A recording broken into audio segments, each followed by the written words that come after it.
Welcome to Penrose Learning, where we make understanding easy. You begin by verifying prerequisites.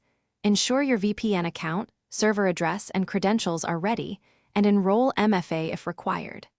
Next, install the VPN client on the host computer and make sure the remote desktop client is installed where you will connect from.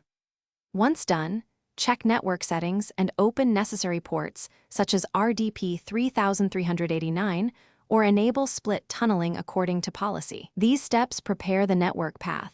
They stop common connectivity failures before you start the actual connection process.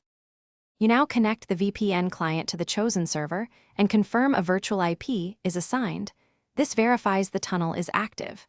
Then make sure remote desktop is configured to listen on the VPN interface and update firewall rules to allow the VPN subnet. Once configured, test an RDP session locally from the host to itself to confirm credentials and services work. This isolates RDP issues from network problems.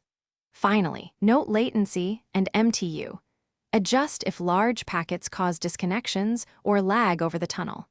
You complete the process by initiating the remote desktop from your client machine while the VPN is active.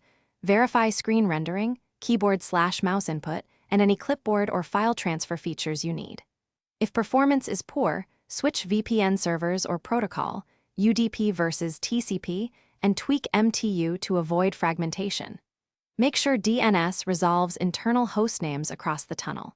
If things go wrong, check VPN client logs and RDP event logs for denied routes or authentication errors. This single troubleshooting step usually reveals misrouting or credential failures. Thanks for watching. If this was helpful, leave a like and consider subscribing. See you next time.